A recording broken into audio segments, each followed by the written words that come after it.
Waalaikumsalam warahmatullahi wabarakatuh. Alhamdulillahirabbil alamin. Allahumma shalli wa sallim ala habibika Mustafa ka nabiyina Muhammadin wa ala alihi washabihi asma'in. Amma ba'du.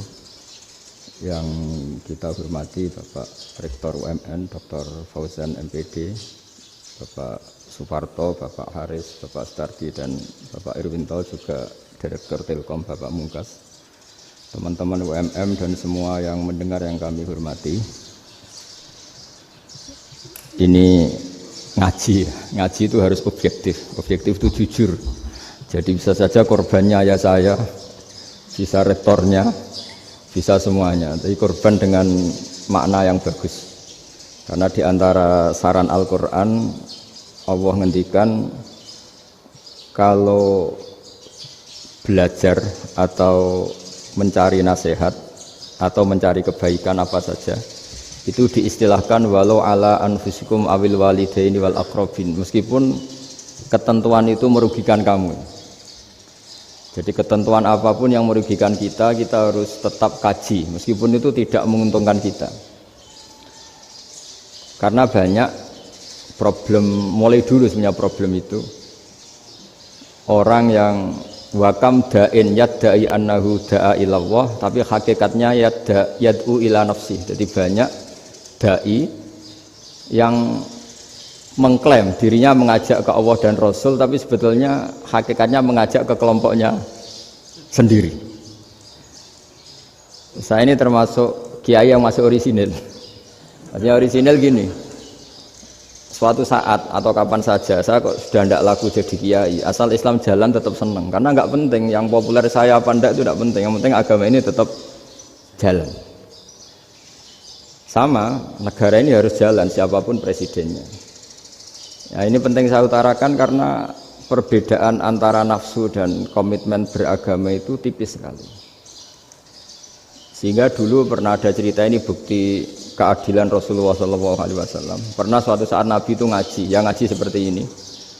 Terus ada pemuda dengan cueknya ngelewati masjid yang sedang dipakai Nabi ngaji.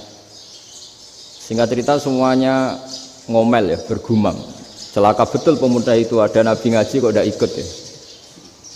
Tapi Nabi secara besar hati ngendikan, ini ada di beberapa kitab di Fadhailul Kasbi, keutamaan kerja. Kata Nabi, pemuda itu mau mencangkul di lahannya. Jika dia mencari nafkah untuk keluarganya, untuk kebaikannya, maka itu bagian dari ajaranku. Jadi Nabi berbesar hati bahwa kerja seperti itu bagian dari ajarannya. Jadi tidak harus datang ke majelis ngaji. Dan bisa saja yang sedang hadir itu ya orang yang hindari istrinya minta belanja, dari ngaji terus benar dituntut belanja kan gitu. Mungkin anak-anak UMM yang kesini daripada tengok-tengok yang Malang bosen jalan-jalan ke Rembang gitu. Ya, jadi nggak mesti benar juga niatnya gitu. Jadi ya sama itu. Jadi kalau di dunia kiai yang masih orisinil itu nafsu itu benar-benar dilatih. Maka masyhur dalam cerita ada orang perang sama Ali radhiyallahu anhu. Ketika perang ini sangat semangat, tapi ketika orang itu meludahi dan Sayyidina Ali ini tersinggung karena diludahi, Sayyidina Ali langsung angkat tangan, sudah perangnya nggak usah diteruskan karena saya marah sama kamu sekarang demi nafsu karena kamu meludahi saya, padahal saya tadi motifnya demi Allah dan Rasul. Jadi sangat tipis bedanya kita emosi karena diri kita dan emosi karena Allah dan Rasul. Sehingga ketika diludahin ini terus beliau mikir jangan-jangan perang saya karena saya diludahin. Nah, yang hilang dari peradaban modern adalah Allah itu tidak begitu hadir di hati kita. Saya sering cerita di mana-mana, teks hadis itu sebenarnya berbunyi gini, ini hadis sahih. Mangka na yu'minu billahi wal yaumil akhir fal yukrim jarohu. Ada yang fal yukrim jarohu doifahu, ada yang fal yakul khairan aw yasmut. Siapa yang iman dengan Allah dan Rasul maka harus memuliakan tetangganya, memuliakan tamunya. Dulu itu ada seorang ulama dipanggil anak muda, dibully terus sekarang. Wahai kiai, datang ke rumah saya. Datang kiai itu. Setelah sampai ke rumah orang itu, silakan kiai kembali ke rumahnya. Saya tidak butuh kiai. Kiai itu dengan riang kembali. Setelah di rumah dipanggil lagi. Pak Yai silakan datang ke rumah saya. Datang lagi. Ya senyum-senyum kiainya santai. Wah nggak jadi butuh Pak Yai, silahkan kembali lagi. Sampai 3 kali. Oh itu kalau rektor digitukan marah itu. Dosen marah. Kiainya santai. Santai senyum-senyum rileks. Ketika ditanya, kenapa Pak Yai tidak tersinggung? Jawabannya unik. Anak muda, saya ini senang sekali nuruti perintah Allah, disuruh menghormati tetangga. Sehingga ketika Anda manggil ya saya datang. Ketika Anda nyuruh pulang ya saya pulang. Saya senang sekali nyenengkan tonggo. Dan itu perintah Allah, jadi tidak ada hubungannya dengan kamu. Wah pemudanya nangis minta dimaafin. Kalau kita kan enggak, kita ini dosen, kiai, mungkin kita doktor, mungkin kita profesor. Tapi kita ini sering didikte oleh orang bodoh. Kalau orang bodoh itu jengkel, lo kita ya jengkel. Lo kamu jengkel, dijengkelkan orang bodoh itu namanya terdikte. Itu bodoh apa pinter? Oh itu tidak pinter sama sekali. Kalau betul-betul kamu pinter hanya bisa didikte oleh Allah Subhanahu wa Ta'ala. Jadi antara hukum Allah apa? Wa ahsin man asa'a ilaika, berbuatlah baik sama orang yang berbuat buruk sama Anda. Itu dikteannya Allah. Kalau dikteannya orang-orang bodoh kayak dimangkel ben mangkel, terus kamu mangkel. Itu bodoh apa pinter? Nah, problem kita kekinian adalah wong pinter wong bodoh itu podo-podo bisa didikte oleh sekelilingnya. Sekaruan wataknya perempuan seperti itu, wataknya anak-anak seperti itu, kita didikte. Anak-anak jengkelin kita mangkel, berarti kita didikte oleh orang bodoh. Makanya agama itu unik, kadang ngendikan wa ahsin man asa'a ilaika, kadang wasil man qata'aka, sambunglah orang yang memutus kamu. Karena dengan demikian kita hanya didikte oleh Allah Subhanahu wa Ta'ala, bukan didikte oleh hukum sosial. Cara Jawane nak ngapiki tangga sing apik akeh tunggale. Berbuat baik sama yang berbuat baik pada kita itu mbok orang fasik ya seperti itu, maling ya seperti itu, sama. Tapi kalau berbuat baik sama orang yang berbuat jelek sama kamu itu baru luar biasa. Dan memang teksnya hadis wa ahsin man asa'a ilaika, berbuat baiklah sama orang berbuat buruk sama kamu. Jadi nggak boleh orang didikte.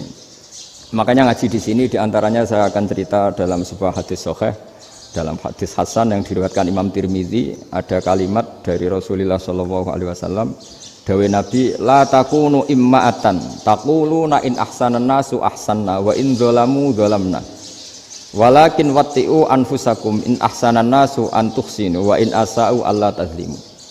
Kamu jangan jadi orang yang mudah diombang-ambingkan oleh orang sekeliling kamu, yaitu kamu mengatakan jika orang baik ke saya akan baik, jika orang buruk ke saya juga akan membalas buruk.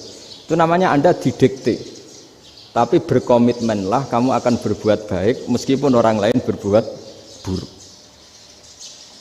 Nah sekarang logika sosialnya begini. Kalau di Indonesia itu ada 1000 kiai, ada 1000 profesor yang ingin membenahi Indonesia. Rata-rata orang awam itu semau gue. Terus mereka mendikte kita.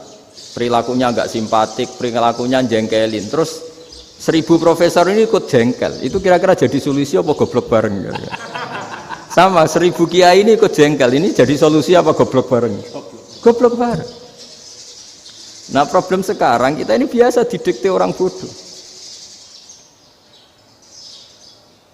Nah makanya ciri khas orang muslim itu kata Nabi mangkana yu'minu billahi wal yaumil akhir. Jadi baik tetangga karena perintahnya Allah dan Rasul. Pentingnya apa? Bedanya karena berbuat baik ini perintahnya Allah, mbok tonggo apik lah kita tetap apik karena perintahnya Allah dan Rasul. Begitu juga dengan hubungan dengan istri, dengan anak. Bojomu lagi cerewet lah ya tetap apik.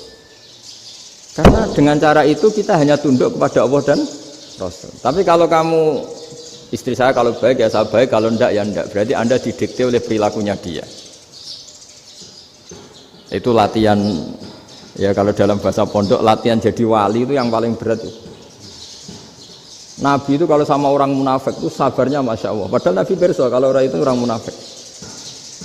Karena dengan cara seperti itu, bahwa kebaikan Nabi pada seseorang itu atas perintahnya Allah dan Rasul, bukan atas nama servis. Kalau Nabi hanya baik kepada Abu Bakar, itu mungkin orang bilang, wis adune wong Abu Bakar baik sama Nabi.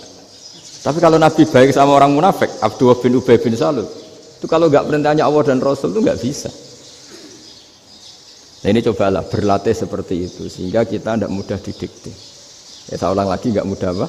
Didikte. Maka di antara kebaikan Allah dan Rasul adalah bahkan orang dolim saja diberi jatah rahmat.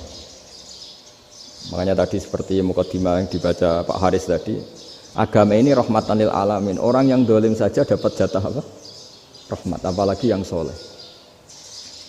Nah kemudian yang perlu dicatat, kenapa kita menjadi enjoy dengan Islam? Islam itu adalah agama yang tidak didikte oleh materi. Jadi kalau Anda ingin makan enak, mungkin kalau pikiran kebanyakan orang, anak-anak muda yang milenial, yang gaul, ingin makan enak ya makan yang disukai. Misalnya sate atau bakso Malang atau apalah. Kalau orang-orang yang jadi wali gak gitu cara berpikir. Ini yang masih orisinil. Ditanya, ini dunia baru kesulitan makanan, baru resesi. Cara makan enak gimana? Jawabannya lucu. Ya gampang, idamuhu alju. Idam itu lauk. Kalau kamu ingin makan lauknya paling enak apa? Alju. Kamu harus lapar banget. Sampean kalau puasa itu melihat tempe itu wah luar biasa. Tapi kalau kamu nggak puasa, air putih itu nggak menantang. Tapi kalau puasa, tempe air putih itu menarik dan Anda tetap lahap. Apa? Karena lauk terbaik adalah alju, yaitu lapar. Nah tapi kita ini enggak, kita ini kayak orang bodoh. Kayak orang bodoh tadi, profesornya makan nyaman ya kalau sesuai selera. Nah itu kan sama dengan anak-anak ABG. Anak ABG itu makan lahap ya kalau yang disukai. Lalu bedanya apa ABG sama profesor? Kalau cara berpikir masih sama kan itu.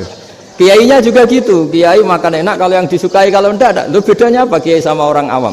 Orang awam juga gitu, makan lahap ya kalau yang disukai. Nah ternyata perilaku kita ini yang pintar sama yang bodoh sama mas. Kalau kamu ingin berkasta lebih baik, itu cara makan enak itu apa? Idamuhu al-ju'. Lauk terbaik adalah karena kita sangat lapar. Makanya masyhur dalam cerita-cerita tarikh sirah nabawiyah. Nabi diberi hadiah, beberapa hadiah. Di antaranya ada yang diterima, ada yang enggak. Termasuk yang dikembalikan itu dokter. Ada seorang raja memberi hadiah Nabi dokter Tobit. Itu sama Nabi dikembalikan karena dokter ini sudah lama kumpul Nabi itu gak pernah sakit. Akhirnya dokter ini putus asa, ini gak perlu diobatin.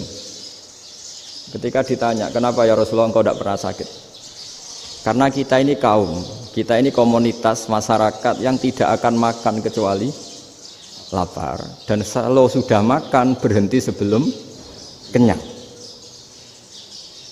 Jadi sederhana sekali pengobatan zaman Nabi. Sebagian besar penyakit itu pasti disebabkan kita ceroboh dalam hal makan. Sudah ngerti kalau durian masalah, kalau makan durian enggak kehitung gitu lah. Apalagi kalau gratisan itu tambah banyak gitu. Pola tidur juga gitu kata Nabi, dan kita tidak tidur kalau tidak sangat ngantuk.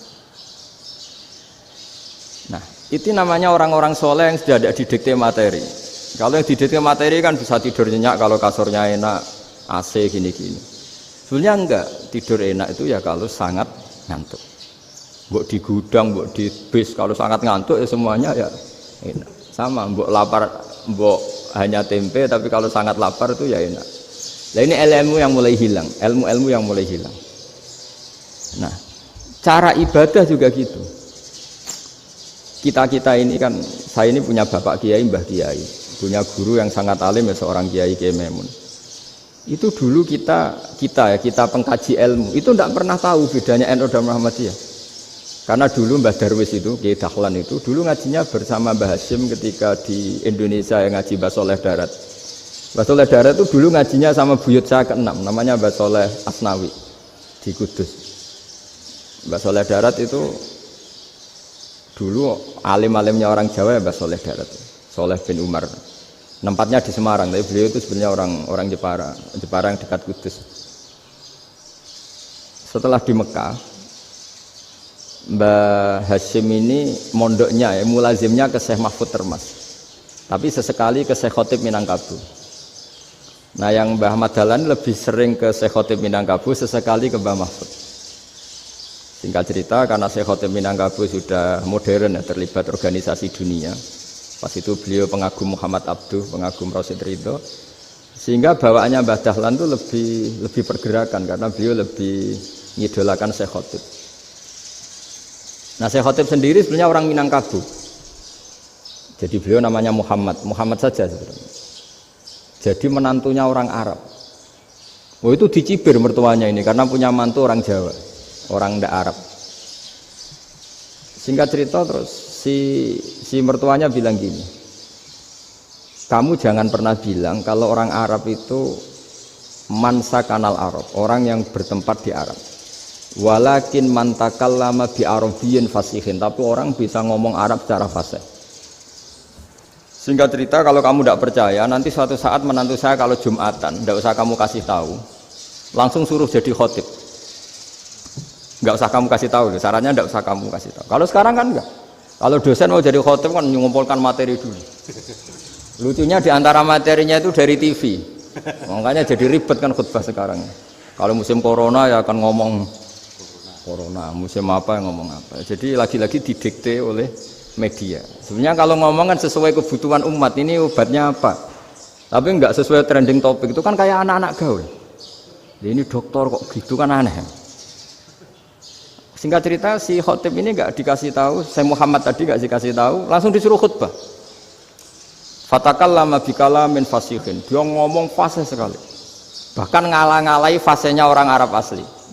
Semenjak itu beliau dapat gelar Al-Khotib, orang yang cakap berpidato berkhutbah. Makanya terus dia Syekh Khotib Al-Minangkabau.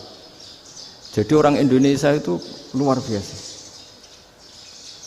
Dulu yang namanya orang Indonesia di Arab Saudi itu dihormati sekali, karena yang kesana itu pasti ulama.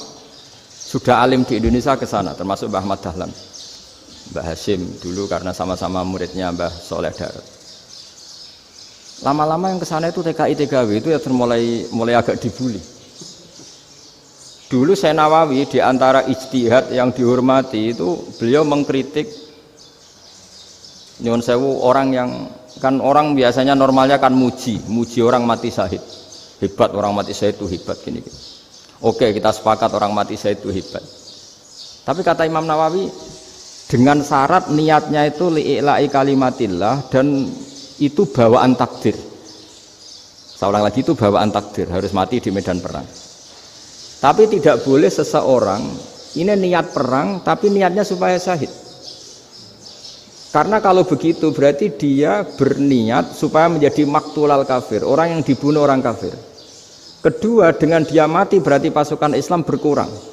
Berarti dia ingin pasukan berkurang, hanya ambisinya dia ingin langsung ke surga. Misalnya pasukan orang Islam itu 10, orang kafir 10. Kalau kamu ingin syahid berarti mati 1 kan, tinggal 9 kan. Nah kalau yang seperti itu 10 kan mati semua.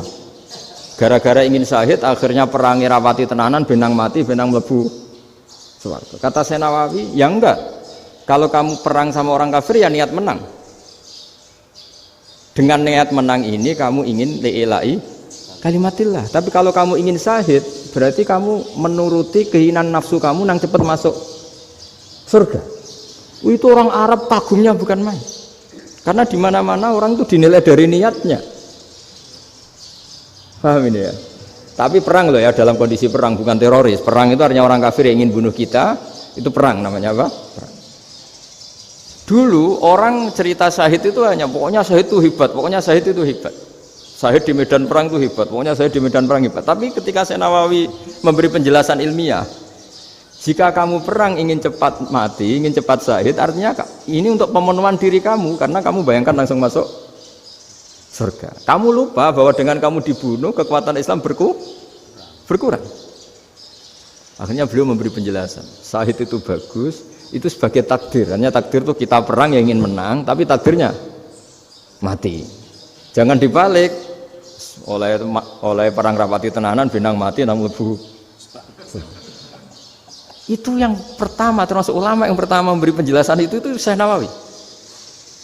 Akhirnya melahirkan kekaguman yang luar biasa dengan tafsir Munirnya itu. Terus beliau itu orang yang rileks kalau menjelaskan ilmu.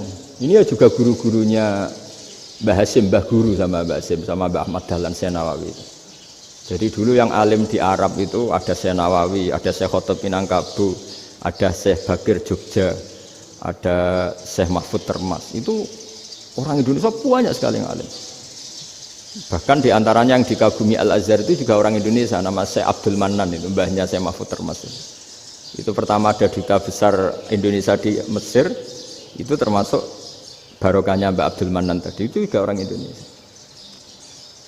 Jadi pemahaman ulama Indonesia itu khas, termasuk ketika memaknai apa?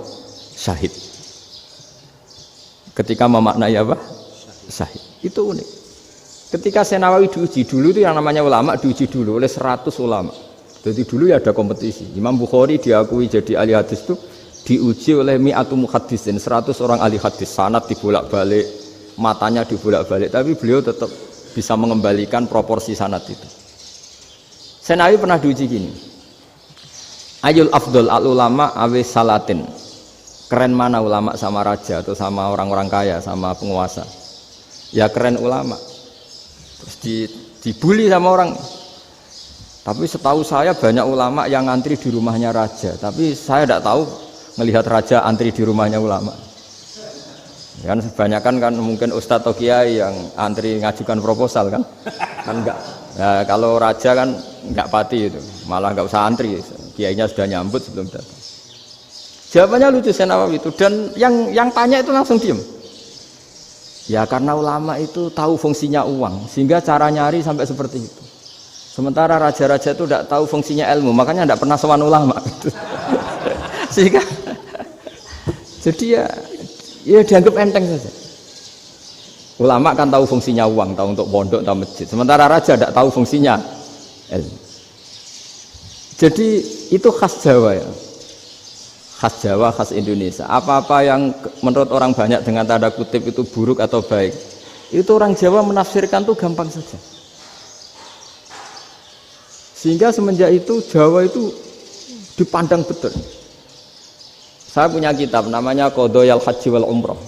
Itu terbitan Hayatul Ulya Arab Saudi, milik Wahabi. Itu diantara fatwa yang dipakai untuk solusi muskilatul haji, problem-problem haji kekinian. Itu fatwanya syekh-syekh yang dari Indonesia, termasuk Syekh Khotib Minangkabau, Syekh Nawawi Banten, Syekh Bakir Nur Jogja. Misalnya begini, dalam fatwa-fatwa yang menyulitkan kita ya, sampai sekarang jadi perdebatan. Ketika Sofa dan Marwah itu dengan batas tertentu, saya ulang lagi dengan batas tertentu, mau tidak mau atas nama kebutuhan, itu kan butuh perluasan. Karena kalau naik turun itu mudah disepakati ulama. Jadi misalnya gini ya, saya punya tanah seluas ini. Pasti orang akan mengatakan sampai bawah ya tanah saya, sampai atas tanah saya. Itu mujma' alaih, itu disepakati. Sehingga Nabi ngendikan al-Ka'bah min tuhumil ardi ilas sama Ka'batun.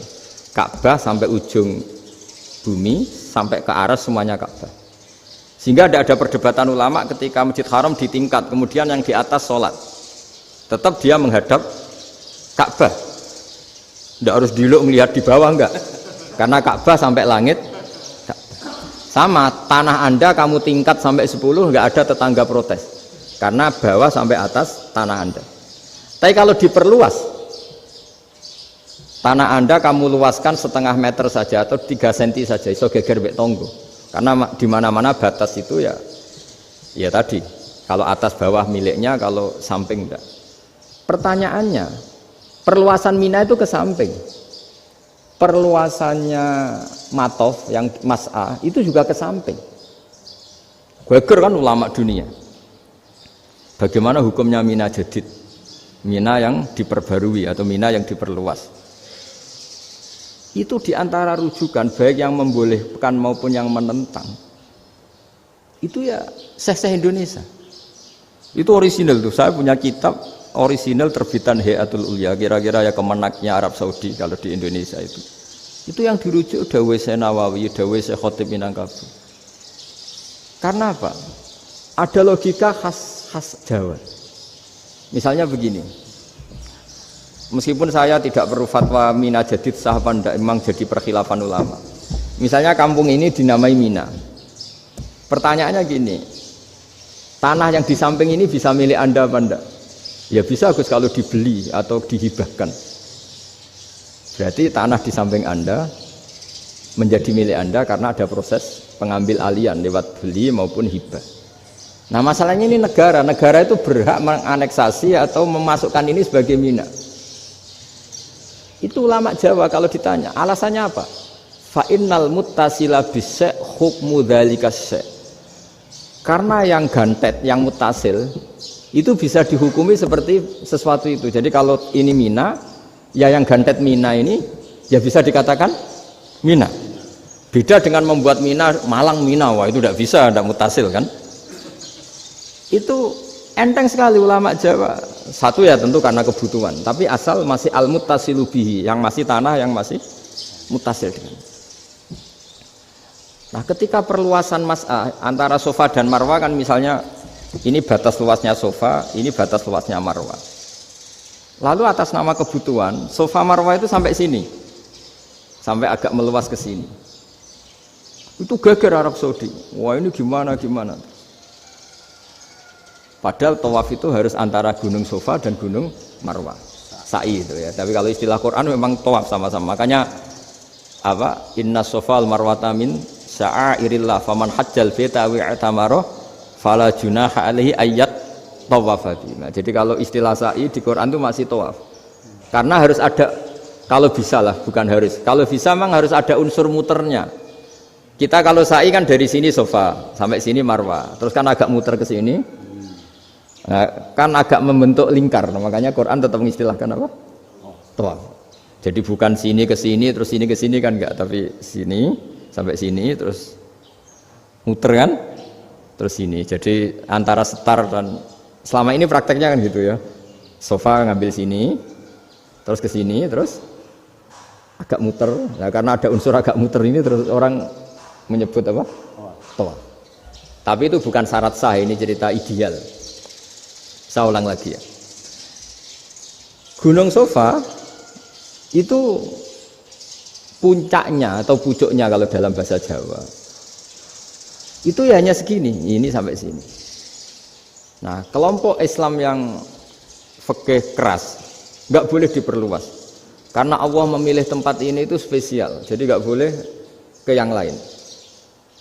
Tapi ketika kebutuhan mendesak, mau tidak mau harus diperluas. Itu jawabnya Kiai Jawa lucu. Gunung sing ketok iku sing dhuwure tok, sikilane luwih hombo. Jadi karena kita kan gunung kan bentuknya gini. Nah, sofa yang kecil itu yang atasnya, tapi sikilannya sini kakinya lebih luas. Jadi boleh perluasan asal tidak melebihi kakinya. Ya dihitung ya lebih luas. Jadi Kiai Jawa itu kayak wong delok gunung Penanggungan, kayak gunung Arjuna. Di mana-mana puncak gunung itu lebih kecil timbang kakinya. Artinya diperluas ini bukan berarti tidak di sofa dan tidak di, itu khas Kiai Jawa. Jadi jangan kira orang Jawa itu tidak hebat sekali.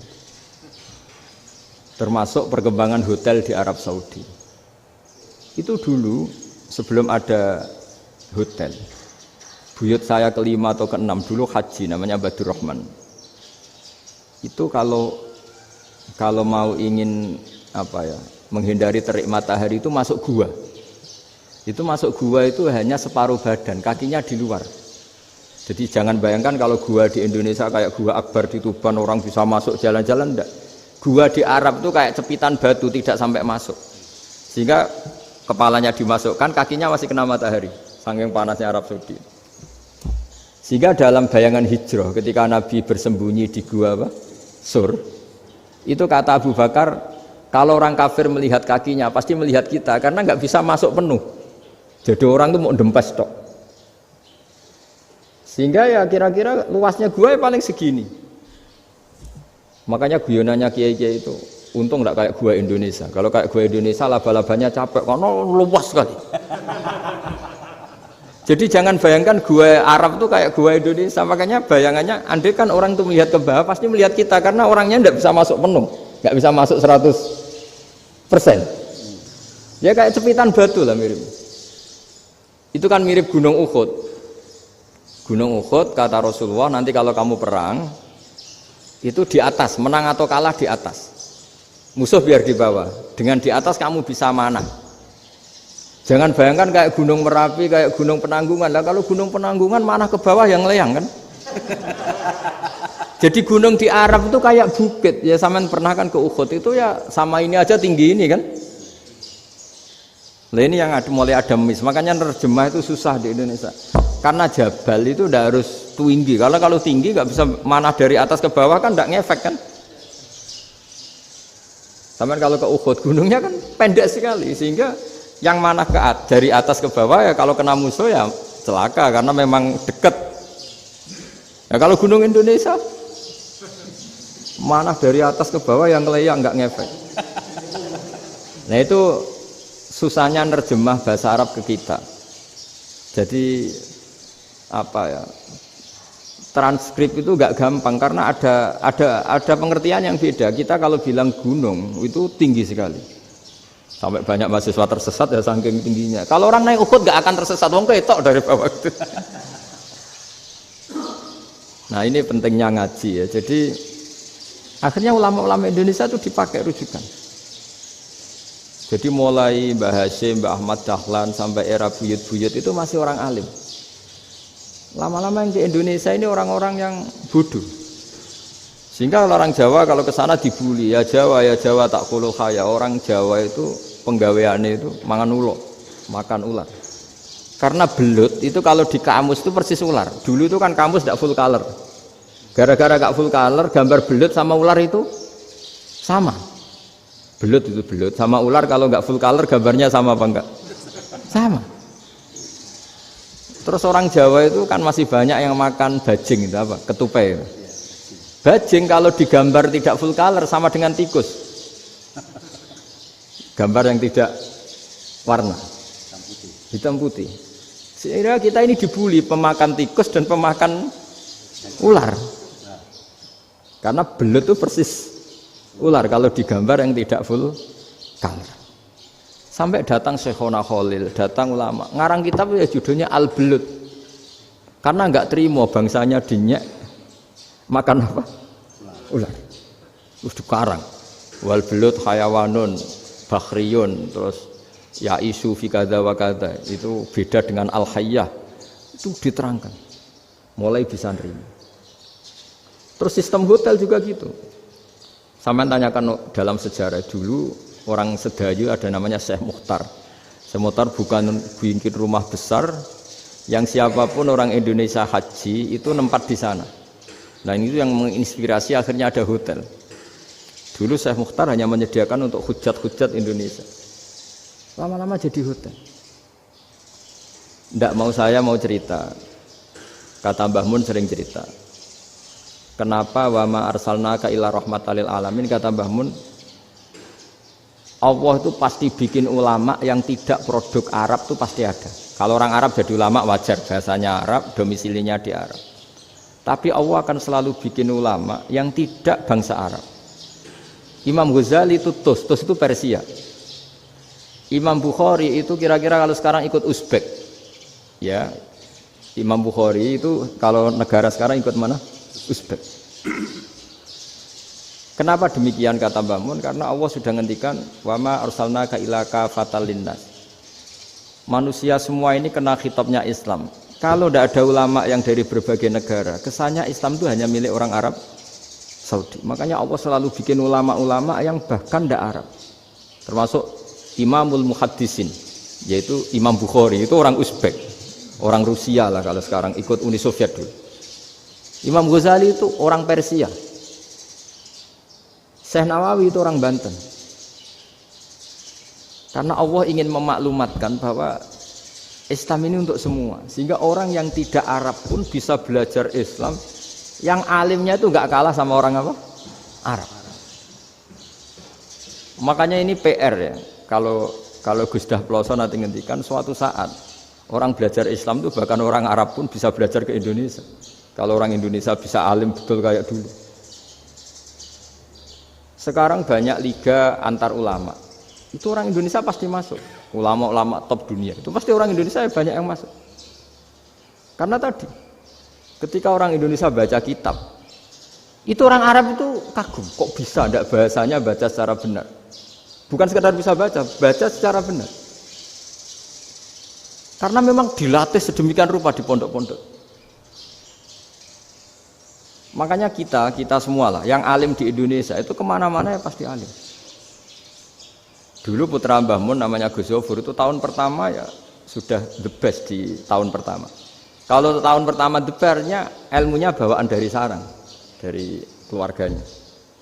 Gus Najib mondok di Said Muhammad tahun pertama sudah dipuji sebagai yang teralim karena ya sanggup. Kalau dipujinya tahun ketiga, tahun keempat kan mungkin dapat dari sana. Ini tahun pertama. Saya ulang lagi tahun pertama.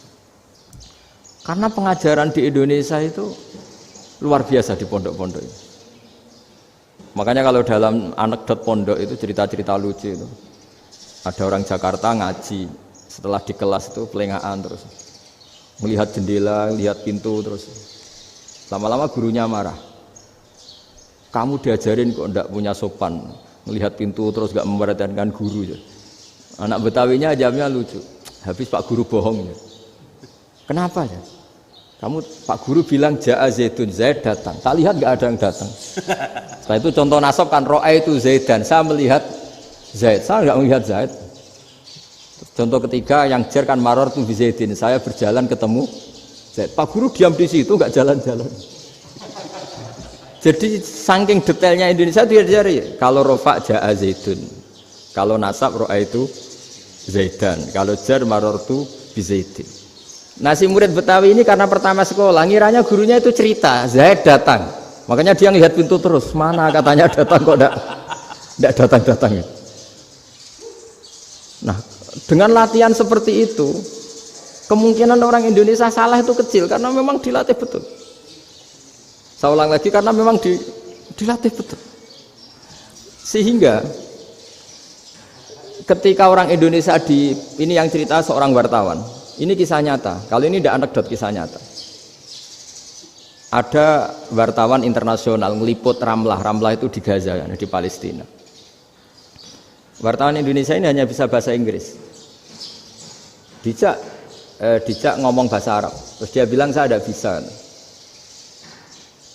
Saya tidak bisa, saya bisanya ngomong Inggris. Tapi apa yang terjadi setelah sholat, si Indonesia ini jadi imam pakai sholat jariyah lagi. Baca bismillah benar, bismillahi jar karena mudhof ilaih. Terus ketika iktidal ya benar, Rabbana lakal hamdu mil'us samawati wa mil ardi benar. Ketika tahiyat ya benar, at-tahiyatul mubarakatuh sholawat. Sama orang Arab ini diambungi. Orang Arab kalau senang orang itu dicium. Kamu tawaduk, sebenarnya kamu itu ahli bahasa Arab. Karena orang Indonesia sekali sholat itu nggak ada yang salah. Meskipun benarnya karena hafalan, tapi bagi yang ahli nahwu itu hebat. Misalnya kita kalau ngapalkan kan bismillahi, bismijar karena ba, Allahi jar karena mudhof ilaih, ar-rahmani jar karena sifat, ar-rahimi karena sifat. Alhamdu rofa karena mubtada, lillahi jar karena ada huruf jarli, Rabbi jar karena sifat. Sebetulnya tidak karena pinter, tapi karena hafalan. Tapi orang Indonesia hebatnya itu benar terus. Rabbana lakal hamdu, ya kan? Alhamdu rofa, terus mil'us samawati ya rofa karena sifat. Sehingga terus orang Indonesia kalau sholat di Timur Tengah itu dipuji. Karena makhrajnya ya benar, rofa nasabnya juga benar. Nah itu di negara lain tidak ada, enggak Indonesia. Orang Cina itu sering bikin marah orang-orang Arab karena kalau dongo itu nggak fasih kayak orang Indonesia. Orang Indonesia kalau dongo ya Allahumma tohir qalbi. Orang Cina ini yang jadi guyon di Arab. Allahumma tahir kalbi gitu. Itu kan bedanya jauh. Itu orang Arab pertama membiarin, lama-lama kalbun entak gitu. Maksudnya asu-asumu gitu. Karena dia bilangnya qaf itu kaf. Jadi kalau Allahumma do Allah tohir, kula aturi nyucekno panjenengan kalbi ing asu ingsun kan. Tapi kalau qalbi itu ati ingsun, tapi kalau kalbi anjing ingsun. Bedanya qaf sama kaf. Ana arah-arah kalbun entak. Asu-asumu maksudnya kan. Tapi padahal orang Cina itu paling dilihat teksnya ya pakai qaf. Orang Indonesia enggak, mulai kecil dilatih sak fase-fase. Sampai ya sulit betul latihan Fatihah itu. Kalau di Kudus malah sampai 3 bulan Fatihah. Sampai at-tahiyyatu, kurang lagi, kurang bersih. At-tahiyyat sampai gitu. Sampai ada cerita itu orang dipanggil maftuhin itu enggak melengak, harus maftuhin. Baru melengak.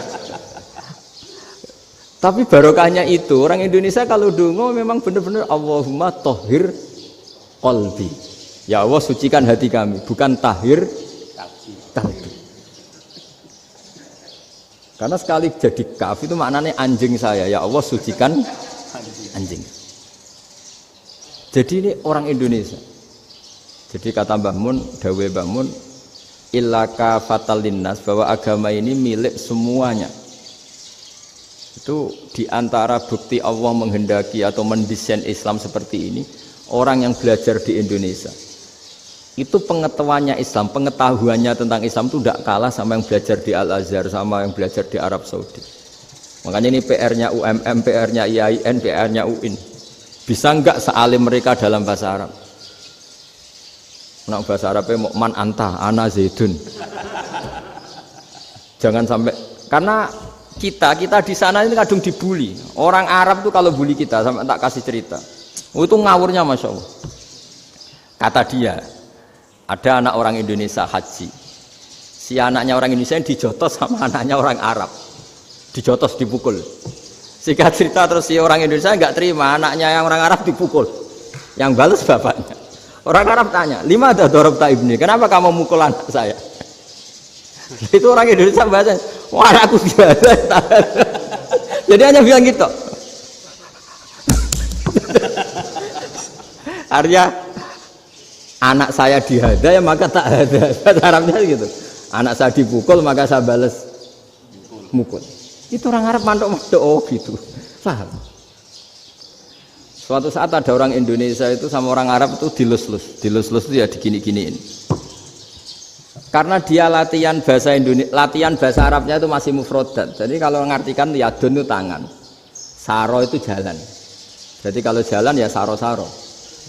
Roksun itu kepala, ana itu ingsun. Jadi karena dia nggak ngerti penggunaannya, itu bahasa Arabnya itu yadun anta. Jadi bukan yaduka tapi yadun anta. Berarti tangan kamu. Saro-saro itu jalan-jalan. Ala roksi ana yang atasnya sirah ingsun. Jadi mestinya yang benar kan yaduka saro ala roksi atau gitu. Tapi enggak dipotong-potong. Yadun tangan kan, anta kamu. Berarti tangan kamu. Saro-saro jalan-jalan. Roksun itu sirah, ana ingsun. Jadi di atas kepala saya. Orang Arab tertawa-tawa. Tapi paham. Kalau maksudnya seperti itu. Jadi kita ini dibully di Arab itu Masya Allah. Jadi akhirnya lahirlah ulama-ulama tadi yang saya sebut tadi. Bahkan pernah lama sekali ulama Indonesia itu jadi master di Arab Saudi. Yaitu Senawi Banten. Itu kalau orang sana bilang itu Sayyidu Ulama Il-Hijaz. Top-topnya ulama Mekah Madinah. Padahal beliau orang Indonesia. Dan dimakamkan di Ma'la itu dekat makamnya Sayyidah Khadijah. Karena sangat dihormati. Nah, di antara sebab dihormati adalah ketika orang memahami syahid, maknanya pokoknya maktulal kafir. Syahid itu adalah orang yang kalau perang itu mati di medan perang. Itu Imam Nawawi merinci secara detail. Kalau dia perang supaya tujuannya mati syahid cepat ke surga, berarti dia nuruti hadzun nafsi. Ingin cepat ke surga. Tapi dia lupa bahwa dia dengan terbunuh, pasukan Islam berkurang kekuatan. Maka syarat perang yang benar adalah ya ingin menang. Di mana-mana perang ya lillahi kalimatillah, supaya kalimat Allah itu menang, jangan ingin kalah.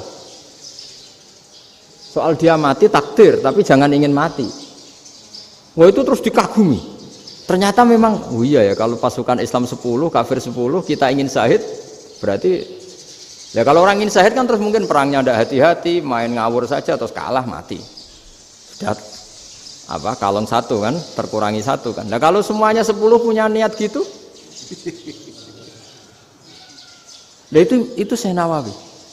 Syekh Nawawi itu orang yang begitu gampang nerangkan Quran.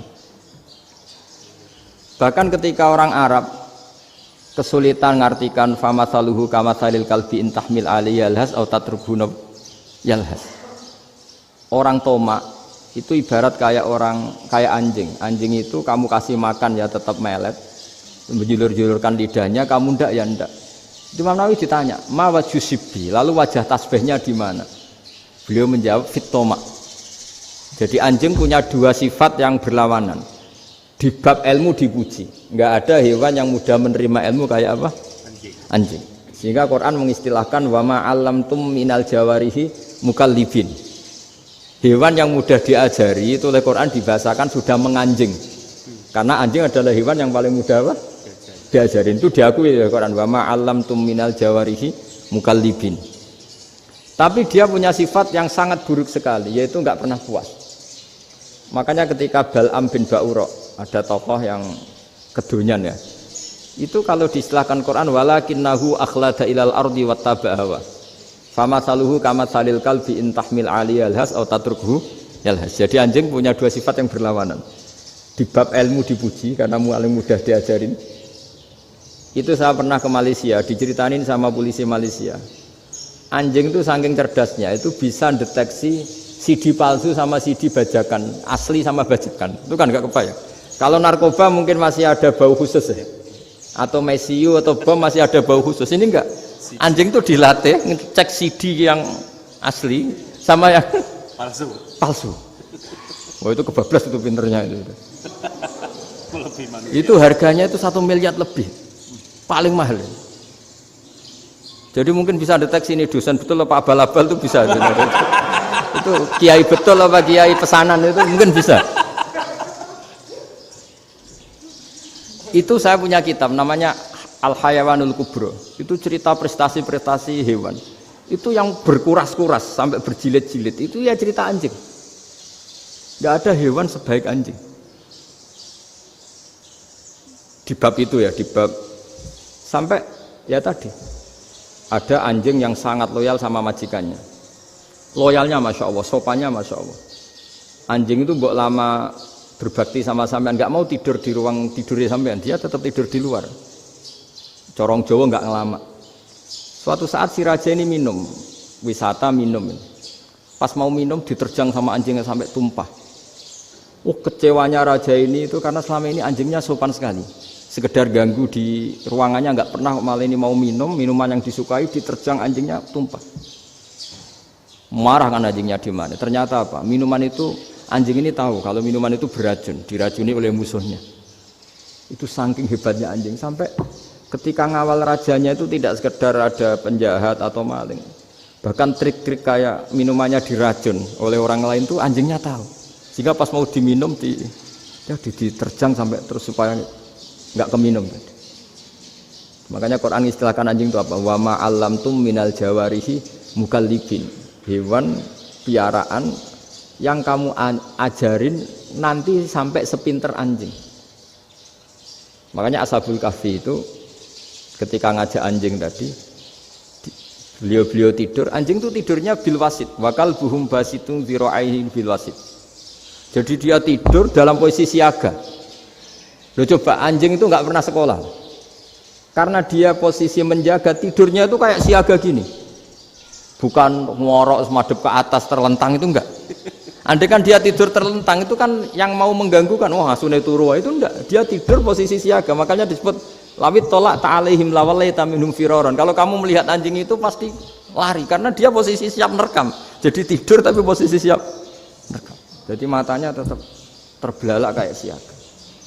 Padahal itu enggak diperintah, ya dia memang punya nalar untuk itu.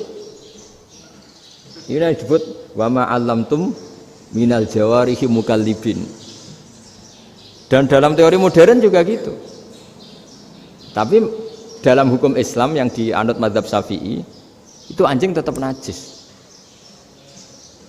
Ya sudah najis ya najis, tapi ada mazhab lain yang mengatakan tidak najis. Tapi tidak usah ngurmat anjing, geger nanti kalau rektor kampus punya anjing. Tapi ilmu itu bagus untuk kelangenan kadang. Andai kan tidak ada mazhab Malik, maka kita kesulitan menceritakan Ashabul Kahfi yang hewan piaraannya itu anjing. Tapi misalnya anjing disucikan, Kita juga nanti susah menjelaskan hadis Nabi, malaikat itu tidak masuk rumah yang di situ ada apa? Anjing. Maka ilmu itu, makanya kata Imam Sa'roni, sebagian ilmu itu memang kelangenan, tapi nggak boleh jadi praktek. Tapi harus ada. Misalnya begini, contoh paling gampang. Api dalam mazhab Syafi'i kan alat pensuci hanya dua, air dan tanah. Ya saya ulang lagi, air dan tanah, yaitu tanah untuk mensucikan najis anjing. Imam Abu Hanifah menambahkan api. Mazhab Syafi'i itu agak kesulitan ketika ada batu bata dibikin dari tanah-tanah yang bercampur kotoran. Mazhab Syafi'i akan kesulitan karena di situ ada najis yang jadi materinya bata. Hukumnya gimana kalau nanti dipakai masjid? Tapi barokahnya ada beberapa mazhab. Abu Hanifah mengatakan dan api. Jadi apa tadi air, tanah, api. Alasannya masuk akal. Ketika usatul mukminin, orang-orang mukmin yang ahli maksiat itu sebelum masuk surga, kalau dia dosanya banyak itu dibakar dulu supaya suci. Emas itu untuk memisahkan dengan materi lain juga harus dibakar. Berarti api termasuk alat. Artinya gini, batu bata yang materinya dari tadi najis sekalipun, ini menjadi suci karena ngalami pembakaran. Tapi kata Imam Sa'roni, ilmu ini hanya sebagai ilmu. Jangan sampai kalau kamu mau wudhu gak ada air terus membakar diri lah, ini ribet kan. Jadi ilmu itu sebagian memang untuk kelangenan. Karena kita butuh. Andai kan tidak ada mazhab Abu Hanifah, maka kita akan kesulitan pakai bata. Yang kita tahu cara bikinnya kadang di tempat yang kotor, di tempat yang najis. Tapi karena ini ngalami dibakar, maka hukumnya suci menurut mazhab Abu Hanifah. Dan itu sering ulama itu sampai apa? Saya punya kitab fikih namanya Fardul Masail. Pengandaian ada masalah. Jadi masalah itu belum terjadi tapi diandaikan. Misalnya kayak di Texas. Bumi itu bulat-bulat. Texas itu kalau dibor itu pas Ka'bah. Lalu kiblatnya di mana? Bumi ini kan hanya rubuk-rubuk seperempat. Yang ada arah itu seperempat. Tapi kalau Ka'bah itu sama Texas atau Texas dengan Ka'bah itu lalu kiblatnya mana? Wong sudah bebas arah. Maka ilmu mengatakan mara'ahul muslimuna hasanan fawa indahu hasanun. Kamu jangan nuruti ilmu hakikat tapi nuruti mindset. Kalau mainstreamnya orang banyak seperti itu, mindsetnya orang sana misalnya Ka'bah sana ya ikut sana. Tapi ini tidak mewakili hakikat karena kalau yang 380 derajat itu kan terus ribet. Makanya ini kesulitan di bab-bab fikih. Ya saya ulang lagi, kesulitan di bab-bab fikih. Makanya fikih itu selalu bicara, misalnya gini, ada orang sholat. Saya ulang lagi. Setelah salam pertama dia kentut, itu sholatnya batal apa enggak? Itu lama berdebat. Yang dikatakan rukun sholat itu salam pertama. Sehingga orang kalau sudah salam pertama, maka sudah keluar dari sholat. Maka kalau kentut gak apa-apa, wong yang keluar dari sholat itu salam pertama. Tapi lalu pertanyaannya, kenapa Nabi salam 2 kali? Lalu yang kedua gunanya apa? Ribet kan, partai ini kalah pasti kalau ditanya gitu. Tapi kalau ditanya dibalik, sholat itu satu ibadah yang dimulai dengan takbir, yang diakhiri dengan salam. Berarti salam pertama itu pengakhir apa nunggu salam kedua? Pertama, di semua ulama bilang salam pertama. Kalau salam pertama sudah pengakhir berarti pembatalan setelah itu nggak punya efek, nggak punya akibat. Itu kan ribet. Debat fikih itu memang ribet. Fikih itu memang senam otak karena pertanyaannya mirip-mirip seperti itu. Nah, sampean milih mana? Milih salam pertama apa salam kedua? Pasti ulama milih salam pertama. Jadi anehnya fikih itu di situ. Misalnya orang mati, takbir itu berapa kali? 4 kali. Andai kan takbir 5 kali itu batal apa enggak? Satu ulama mengatakan 5 kali itu batal. Karena rukunnya sholat jenazah itu takbir 4 kali. Berhubung ini rukun, kalau nambahi ke 5, berarti menambahkan rukun. Kayak kamu sholat, rukuk 2 kali kan batal. Sujud 3 kali, batal. Karena menambahkan apa? Rukun. Berarti kalau takbir 5 kali, batal. Tapi pertanyaannya, takbir itu adalah wiridan biasa, sehingga kalau ditambahkan nggak punya akibat batal. Jadi perdebatan ulama itu kadang ya lucu. Kayak kemarin Pak Haris pas pertama bertamu ke sini mau ngundang saya, tak ceritain. Dulu sholat jenazah itu pasti mayit di depan. Karena lazimnya sholat jenazah itu mayit di depan. Tapi mulai dulu lama sudah berpendapat, andai kan jenazahnya di belakang pun tetap sah. Fa innal janazah laisat bi imamin. Karena jenazah itu tidak imam. Kenapa harus di depan? Oh, tidak imam kok harus di depan. Itu mulai dulu. Sehingga ketika Arab Saudi pernah mengalami tragedi, ada orang yang dibungkus kayak mayit, ternyata senjata. Setelah di dekat Ka'bah dipakai. Dulu tragedi tahun berapa itu? Pokoknya pernah ada tragedi itu. Semenjak itu Arab Saudi kalau ada orang mati tetap di kamar mayit, terus ada sholat jenazah, padahal mayitnya di belakang yang jamaah. Jadi meskipun kita tidak akan bikin ajaran baru jenazah di belakang, ya tidak keren, kasihan kan, tetap biasanya di depan ya di depan. Tapi meskipun jenazah ini di depan, kita tetap berpendapat andai kan di belakang tetap sah, tapi nggak usah dipraktekkan. Nah pentingnya ilmu ini begini. Saya misalnya di Rembang, boleh nggak nyolati ghaib jenazah yang di Surabaya? Boleh kan? Padahal yang kita solati di belakang. Jadi ilmu itu penting. Cocok nggak cocok, nama ilmu itu penting. Terus ada gini lagi pertanyaan di fikih. Memang saya sengaja akan ngaji fikih. Kalau ngaji intelektualitas orang Muhammadiyah juara lah. Tapi ini ngaji fikih. Ada orang sarongnya itu pas sampai lutut. Kalau berdiri lututnya tertutup, tapi nanti kalau ruko agak jengking lututnya terbuka. Itu batalnya nunggu ruko apa mulai takbir sudah batal? Padahal pasti nanti batal kalau ruko ini. Itu ada ulama yang mengatakan, ya batalnya nunggu ruko. Bagaimanapun terjadinya pembatalan waktu ruko. Ada ulama mengatakan ya enggak, mulai awal sudah tidak sah itu, karena pasti ngalami batal. Nah, pertanyaan-pertanyaan seperti itu penting karena lalu Allah menilai apa? Ya nilai niatnya. Misalnya gini, kalau contoh itu mungkin Anda tidak tertarik, tapi contoh begini. Kita mau operasi jam 10 siang. Kita tahu kalau nanti 10 siang akan divonis medis harus makan karena mau berobat. Malamnya itu kalau kamu orang soleh, bayangkan kamu orang soleh. Kalau tidak orang soleh kan tidak punya komitmen. Kamu milih niat puasa, apa enggak jam 10 mesti mokak menisan raposo. Kamu orang soleh. Kalau kamu orang soleh pasti milih puasa karena ini Ramadan, meskipun nanti jam 10 pasti disuruh batal sama dokter. Setidaknya kita berpikir gini, nak mati jam itu paling enggak ditulis saya sebagai orang yang puasa.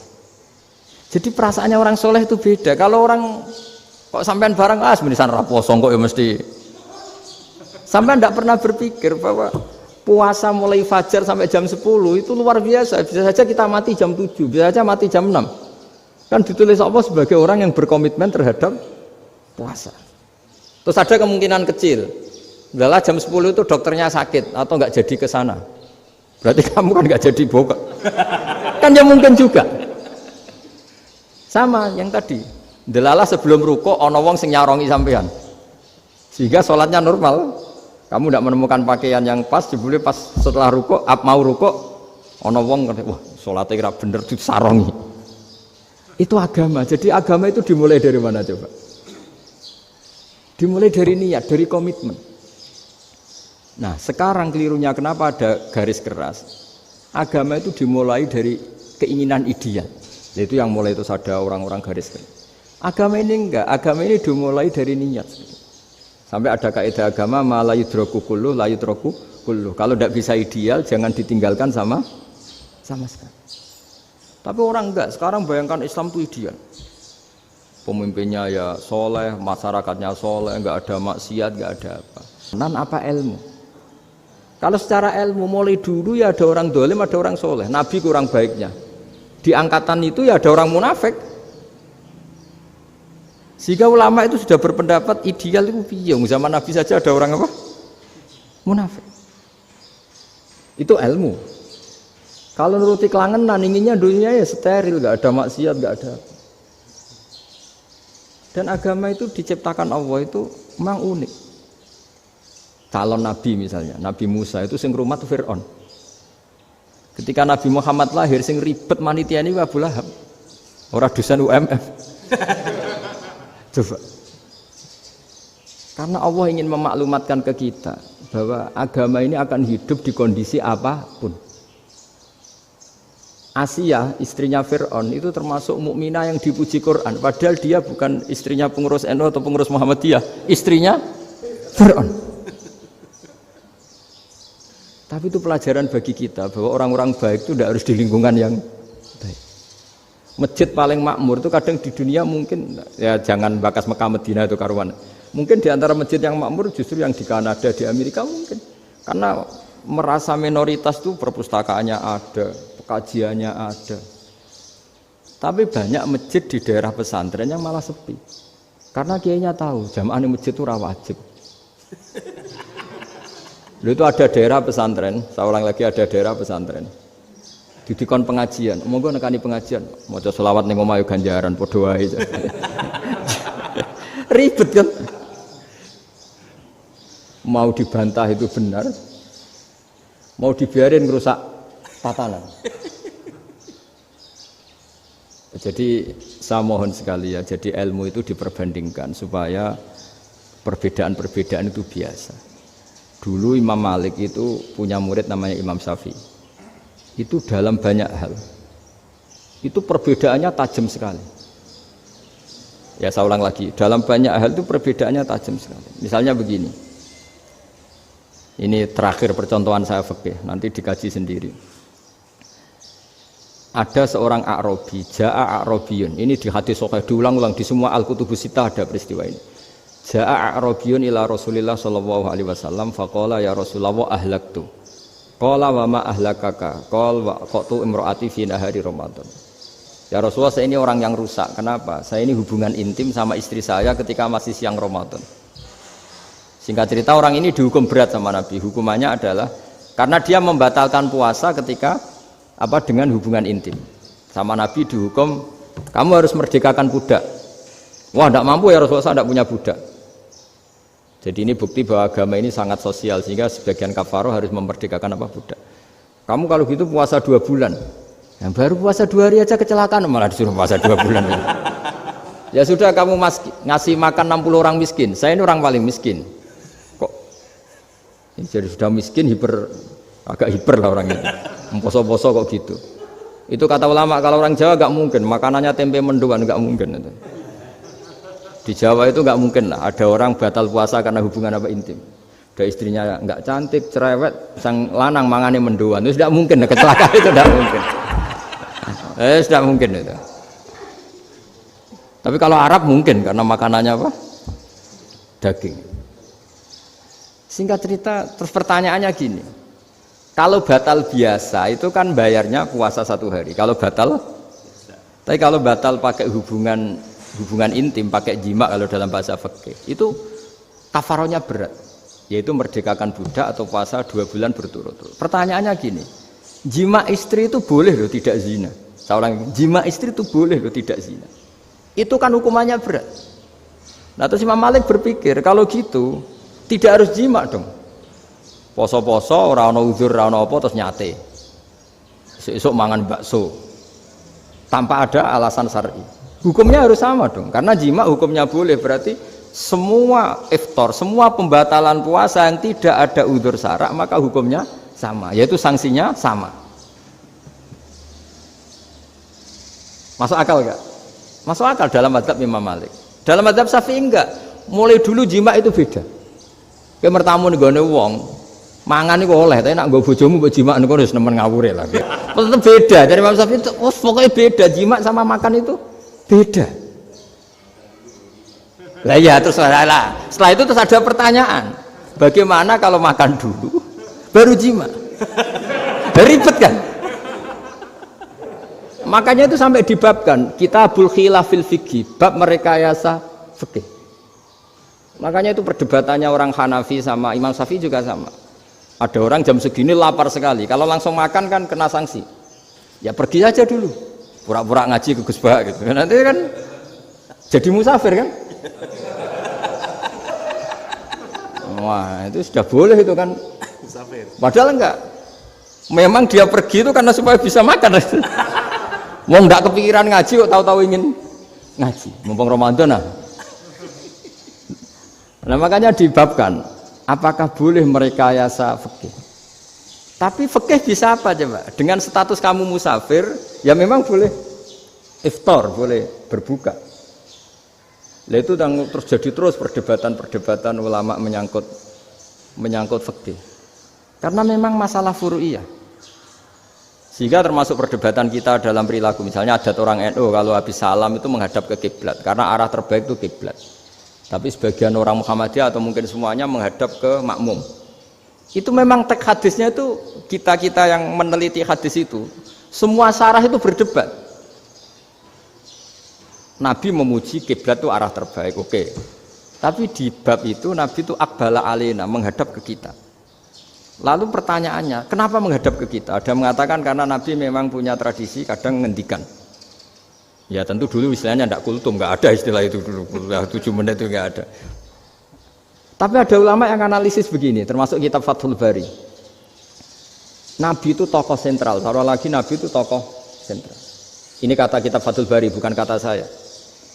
Nah orang-orang yang imamu qaumi, orang-orang yang jadi imam di daerah masing-masing, tetap kalau sholat itu ikut Nabi. Ikut Nabi setelah salam langsung pulang. Jadi sebetulnya salam langsung pulang itu ya ada sejarahnya karena dia mau jadi imam di daerahnya. Nah, tidak kebayang kalau Nabi itu madhep kiblat.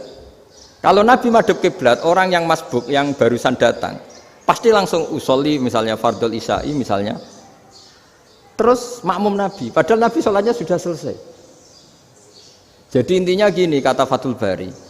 Imam setelah salam itu harus bikin gerakan atau omongan atau apa saja yang menunjukkan kalau sholatnya selesai. Di antara gerakan itu adalah beliau harus menghadap ke hadirin atau menghadap ke utara. Atau apa saja yang penting menunjukkan kalau sholat ini sudah selesai.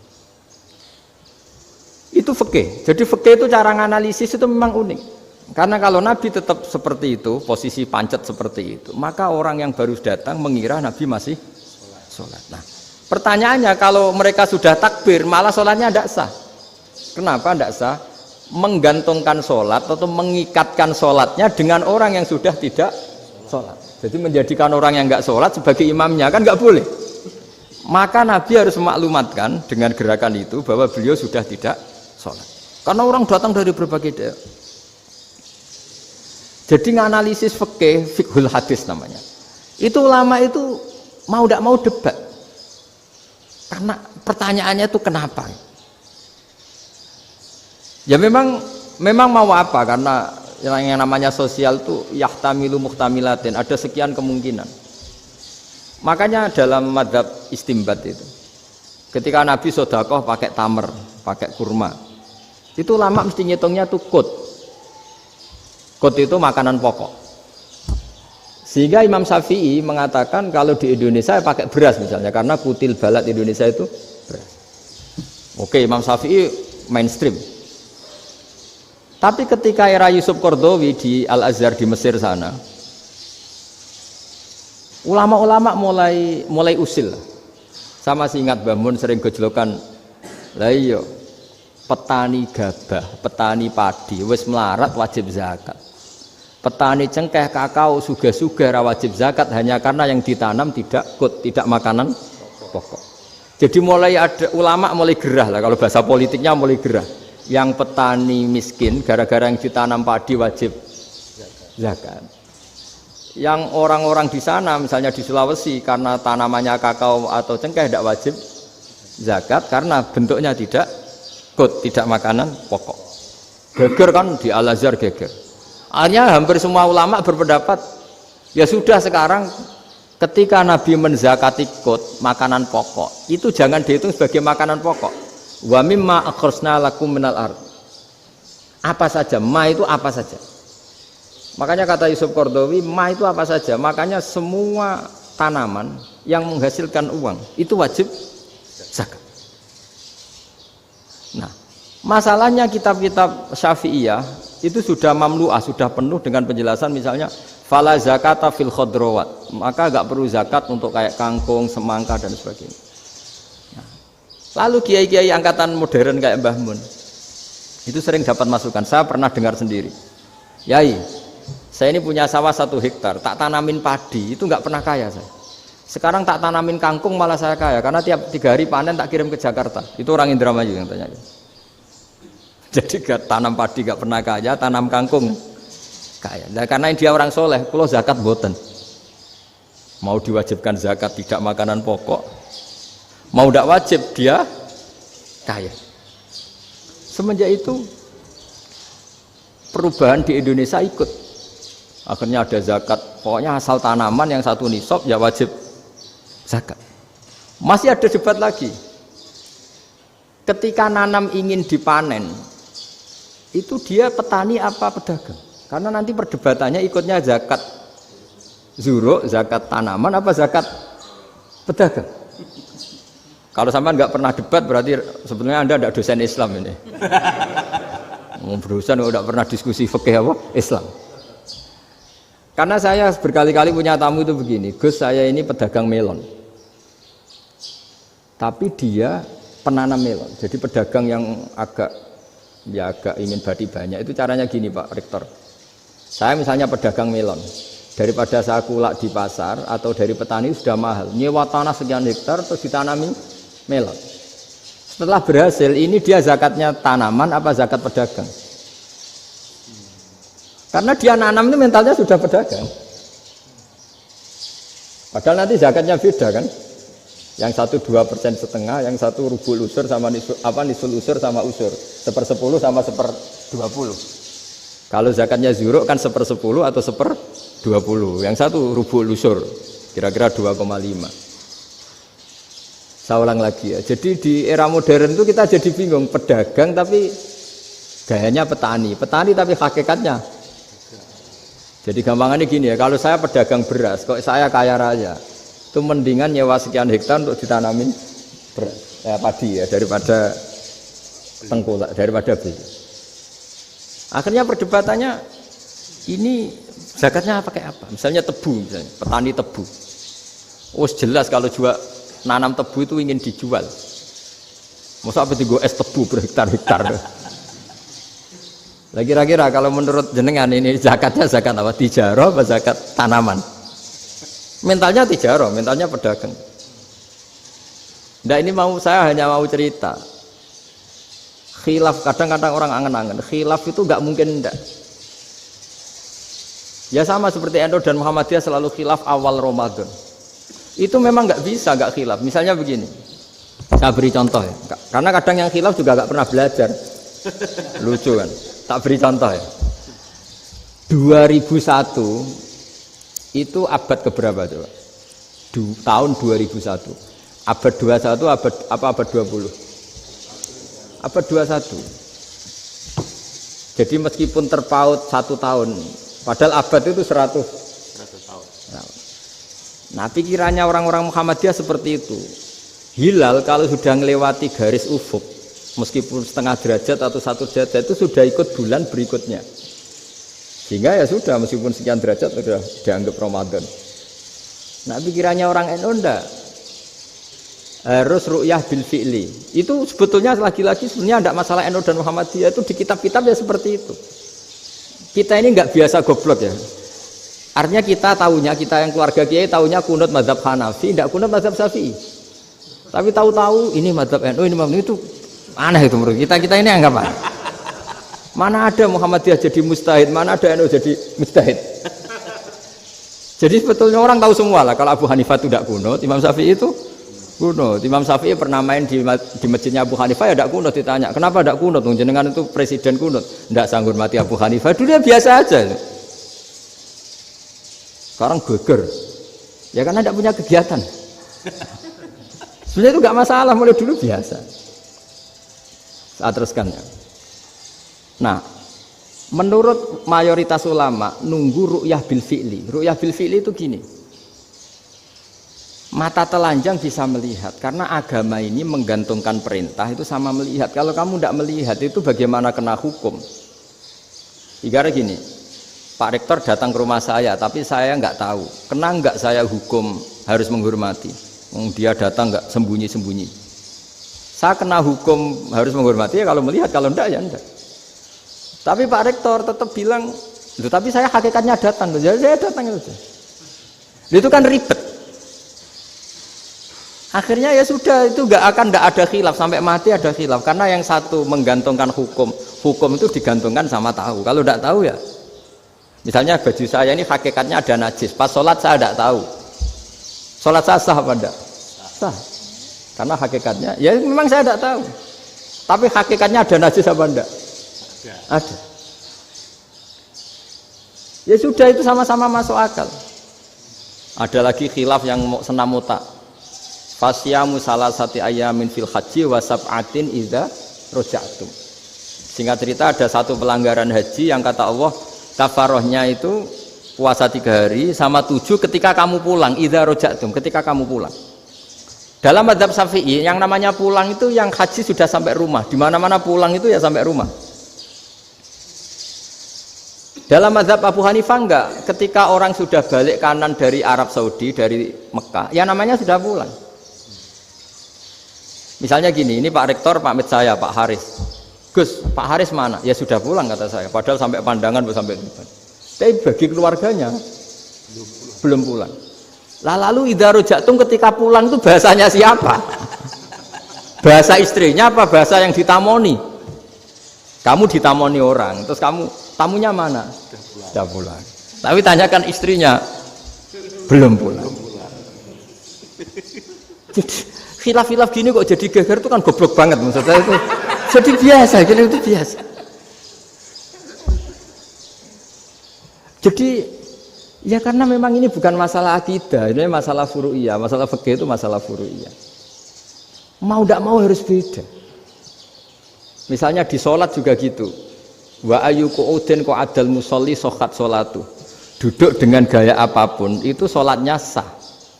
Sehingga sampean kalau haji atau umroh, orang Arab itu jenenge duduk ngenak awak di kursi. Duduk sopan ya hanya orang Indonesia loh. Kalau sholat itu masih duduk ala orang tahiyat. Kalau sampean di Mekah, duduknya pakai apa coba? Kursi ya? Oh enak sholat duduk. Karena memang takbirnya di fikih dengan duduk gaya apa saja sah. Makanya sengenak awak duduk di kursi. Ribet kan? Mau tidak disahkan itu namanya duduk. Mau disahkan masa iya soal Allah kok duduk santai-santai gitu. Tapi mau apa? Ini fikih. Ya saya ulang lagi ini fikih. Fikih itu ya sudah ini fikih. Makanya kalau ulama berdebat misalnya Abu Hanifah berpendapat sholat itu wajib baca Fatihah apa asal Quran. Dalam mainstreamnya ya Fatihah karena la sholata liman lam yaqra' bi Fatihatil kitab. Tapi cara Abu Hanifah enggak.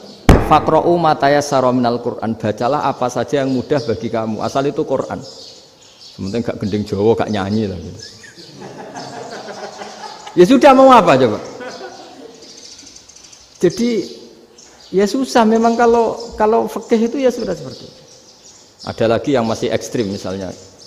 Yang namanya menyembelih hewan itu gimana coba? Dari hidup ke mati apa pasti mati disembelih? Cara mazhab Imam Syafi'i yang namanya menyembelih itu penyembelian harus menjadi sebab kematian. Itu yang sah. Saya lagi, penyembelian menjadi sebab kematian yang syar'i. Sehingga beliau mensyaratkan hewan yang disembelih ini masih punya hayatun mustaqirrah, punya kehidupan yang normal. Sehingga kalau nggak disembelih ya hidup. Sehingga kalau ada hewan ketabrak truk kejet-kejet, mesti mati ini buat sembelih. Itu nggak sah karena nggak usah disembelih ya wes mati kan. Karena ini hanya nunggu koordinasi Israel kan, dia kejet-kejet itu kan prosedur itu. Tapi tidak disembelih pun mati. Tapi cara mazhab Malik enggak. Pokoknya anggere jek duwe nyawa jenenge kewan urip. Dengan kamu sembelih berarti matine mergo mbok sembelih. Meskipun nanti ya enggak usah disembelih ya mati. Coba hitung secara ilmu matematika. Kalau enggak disembelih hidupnya 5 menit. Gara-gara kamu sembelih hidupnya langsung mati. Terus dia matinya, cara di persidangan matinya disebabkan apa? Disebabkan disembelih apa kecelakaan? Loh, ya debat toh kamu. Sama-sama UMM aja debat.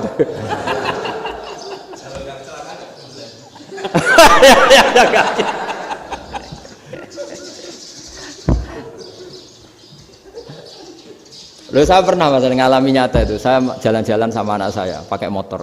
Sampai di jalan raya gitu ada ayam jago ketabrak mobil, kejet-kejet. Orangnya tanya, "Gus, ini halal atau ora?" "Wis kanggo kon halal." Suatu saat dia enggak terima kan, terus tanya, "Kenapa, Gus?" "Ya nak kiai ra pantes, mosok kewan mesti mati nek tak sembelih, nek kiai pantes." Karena aku tahu kamu tuh gak kiai, mesti motifnya itu mergo jago, jajal cilik gak mau takokno. Ada kan ayam itu bayi kan gak ditanyakan. Kejet-kejet mati rak lah wong cilik wae. Tapi masalahnya ini kan jago. Eman. Tapi secara fikih pertanyaannya tadi. Hewan yang sudah tidak punya hayatun mustaqirrah, dia hanya punya al-hayat al-ittiroriyah, dia punya harokah ittiroriyah. Dia mati kejet-kejet memang prosedur mati harus seperti itu. Mbok kecelakaan kayak apa, kalau mati kan kejet-kejet dulu. Nah ketika kejet-kejet ini pertanyaannya ini kan hidup apa mati namanya? Enggak, namanya hidup apa mati? Pas kejet-kejet itu hidup. Cara Imam Malik itu hidup. Ya sudah, kalau hidup disembelih ya halal. Karena misalnya nanti kalau nggak disembelih matinya kan 2 menit lagi. Gara-gara disembelih mati sekarang. Tetap penyebab kematian itu nyembelih. Penyembelian ini sebab kematian. Tapi kalau Imam Syafi'i enggak, cara berpikir wes nemen, paling roh besok kaget langsung mati. Kalau gitu berarti kamu nyembelih barang mati. Jadi fikih itu kadang unik. Makanya ketika ngitung fikih itu unik ya. Orang keluar mani wajib apa? Mandi kan. Terus Imam Syafi'i ditanya, kenapa kalau orang kelahiran juga harus mandi? Namanya nifas. Fa innal walada waliyun munaqidun. Ya, anak ya mani yang menggumpal. Bedanya apa anak dengan mani itu? Jadi fikih itu kadang lucu, di rungok-rungokno tenan juga lucu. Keluar mani wajib mandi. Berarti kalau keluar anak ya wajib mandi karena hakikatnya anak adalah mani yang mengkristal. Terus usia ono sudah didosan macam-macam itu kan hakikatnya mani. Itu fikih. Nah, terus ditanya, kenapa kalau lahir langsung mati tidak wajib disolati? Ya jawabannya Mas Syafi'i lucu. Di mana-mana sholat itu nyolati mayit. Yang namanya mayit itu pernah hidup terus mati. Kalau itu ndak mayit ya sudah. Jadi kadang, nah iya kan disebut sholat mayit. Yang namanya mayit itu apa? Pernah hidup. Nah ini kan ndak pernah hidup. Maka ya sudah seperti itu. Jadi nggak khilaf itu ndak mungkin. Nah, kalau qit'atul lahmin, kalau hanya potongan daging, mungkin wah itu tidak manusia karena qit'atul lahmin. Sekarang pertanyaannya, kalau sudah berbentuk manusia, meskipun tidak pernah hidup, nah ini mulai perdebatan karena melihat tidak pernah hidup itu nggak memenuhi syarat, tapi melihat ini sudah suratu adamiyin, bentuknya sudah. Nah kira-kira gitu perdebatan fikih. Makanya dulu awal mula zaman sahabat itu sudah debat. Masyhur kan. Nabi ada kontingen ke Bani Quraidah. Ya kalau kira-kira saya minta Pak Rektor kamu jangan kalau ke Malang jangan sholat asar kecuali sampai Tuban. Sebelum Tuban ternyata matahari mau tenggelam. Terus Pak Rektor milih, wah sudah sholat di Bulu. Padahal belum Tuban. Padahal saya bilang jangan sholat asar kecuali di Tuban. Yang Pak Haris enggak, tetap sholat di Tuban meskipun matahari sudah tenggelam. Karena Nabi menyebut Tuban. Singkat cerita, zaman itu kan Bani Quraidah. La tusolliyanal asra illa fi Bani Quraidah. Kalian semua jangan sholat asar kecuali sampai Bani Quraidah. Ternyata di tengah perjalanan matahari sudah mau tenggelam, kira-kira kurang 2 menit atau 3 menit. Sahabat-sahabat, sudahlah kita sholat asar di sini. Kalau sampai sana pasti sudah tenggelam. Separuh sholat. Yang separuh enggak, kata Nabi harus di Bani Quraidah. Ya sudah nunggu di Bani Quraidah meskipun matahari sudah tenggelam. Singkat cerita 2 kelompok ini matur, ya Rasulullah kita ngalami ini perdebatan gini-gini. Di semua riwayat di hadis-hadis sahih disebut falam yu'annif wahidan minhuma. Nabi tidak menyalahkan salah satunya atau enggak menyalahkan dua-duanya. Itu bahasa Indonesia juga ribet, yang benar gimana itu? Enggak menyalahkan salah satunya, apa enggak menyalahkan dua-duanya? Gimana bahasa benernya? Salah satunya. Salah satunya itu dua-duanya. Iya. Enggak, kalau bahasa Indonesia tidak menyalahkan Kedua-duanya. Kedua-duanya apa salah satunya yang benar? Kedua-duanya. Kedua-duanya. Bahasa Indonesia itu ya kadang ruwet ya. Orang pinter kayak Pak Habibie itu namanya ya orang luar biasa. Nanti sekolahnya orang-orang idiot itu ya sekolahan luar biasa. Orang pinter banget bahasa Indonesianya ya luar biasa. Kalau sekolah untuk orang-orang yang idiot juga luar biasa. Jadi kalau dipuji luar biasa tuh gak jelas nih luar biasa ya. Gak jelas kadang bahasa kita ini kadang ya gak jelas. Nah itu gak menyalahkan dua-duanya apa salah satunya? Keduanya, tidak menyalahkan kedua-duanya. Misalnya dibahasakan nggak menyalahkan salah satunya, benar apa salah? Benar, benar berarti ya sudah benar semua. Jadi itu bukti bahwa ijtihad itu boleh. Saya ulang lagi, bukti bahwa ijtihad itu boleh. Padahal ini jelas, yang satu harus sholat asar, padahal matahari sudah tenggelam. Makanya di antara fikih unik itu begini. Saya ulang lagi fikih unik. Saya menyaksikan betul ketika ada orang tanya Mbah Mun saya ini Kopassus. Kadang latihan itu sampai waktu zuhur habis. Saya harus bagaimana? Jawabnya Mbah Mun itu unik. Sementing ojo ngosor sholat. Engkau yojo niat jamak. Atok kodok katanya. Singkat cerita terus orang ini diskusi sama saya karena ini ya alim pernah mondok. Kenapa kosor tidak boleh? Karena kosor itu ekstrim, merubah bentuk sholat dari 4 menjadi 2. Maka alasannya harus jelas. Harus jelas itu orang yang latihan di Kopassus itu kan dia sudah berasrama di situ. Berarti dia sudah tidak musafir karena asramanya di situ, sudah mukim.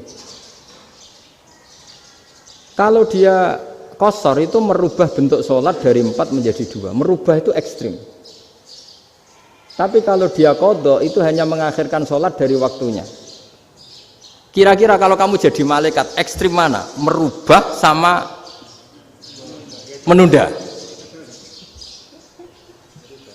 Ekstrim merubah kan? Karena 4 menjadi 2. Terus ojo jamak takdim tapi jamak takhir. Itu juga penting. Bagi pengkaji fikih itu penting.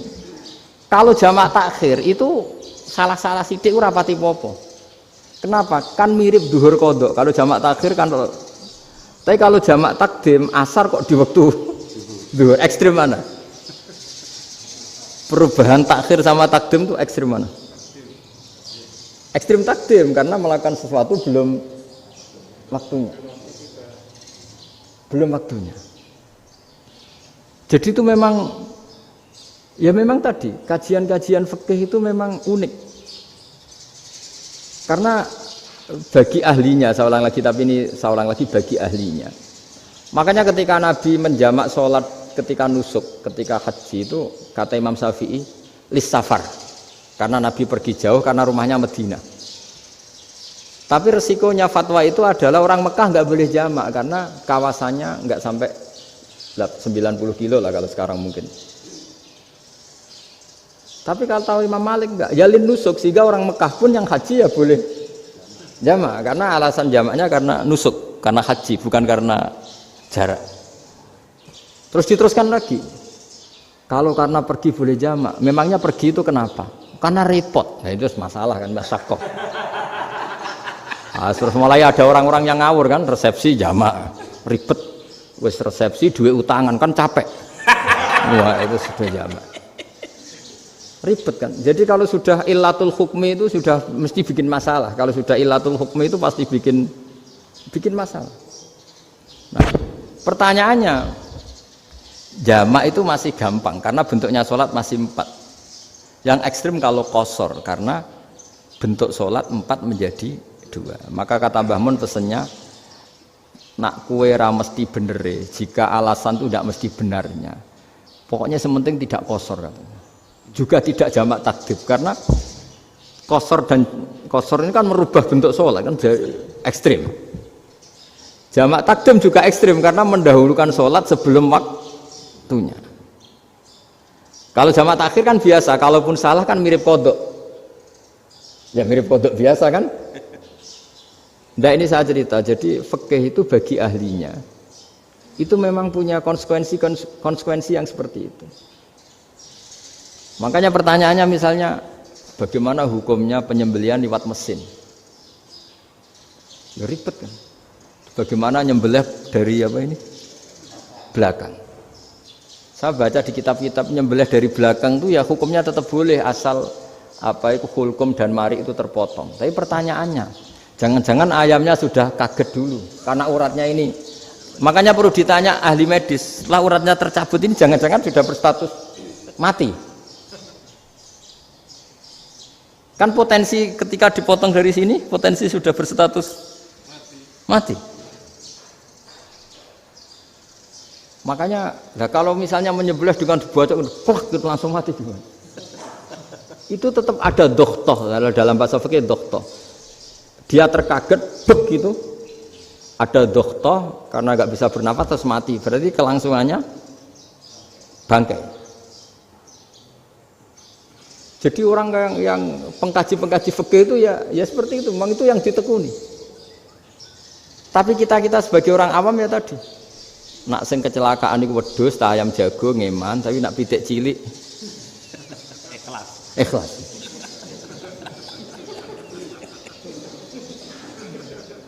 Makanya ada pertanyaan orang-orang, saya pernah ditanya itu ya bingung tenan. Gus, kalau ada orang mati oplosan misalnya, jenengan datang sholat enggak? Ya datang sholat kan dia orang mukmin, saya tetap sholat. Kenapa? Ya kan matinya oplosan. Tapi andaikan tokoh yang mati, kamu sholat enggak? Ya sholat kan dia tokoh. Jadi ribet. Fikih itu ribet. Makanya Imam Nawawi nanti ngendikan gini. Ada orang ngundang Nabi, ya Rasulullah, saya mohon nyolati ini. Nabi tanya, punya utang enggak? Punya. Nabi, saya enggak mau nyolati mayit yang punya utang. Terus ada sahabat datang, ya Rasulullah, utang itu tak ambil alih kami. Berarti dia sudah tidak punya utang. Terus Nabi kerso nyolati. Pertanyaannya, utang itu hal yang boleh. Saya ulangi, utang itu hal yang boleh. Tapi kenapa Nabi se-ekstrim itu?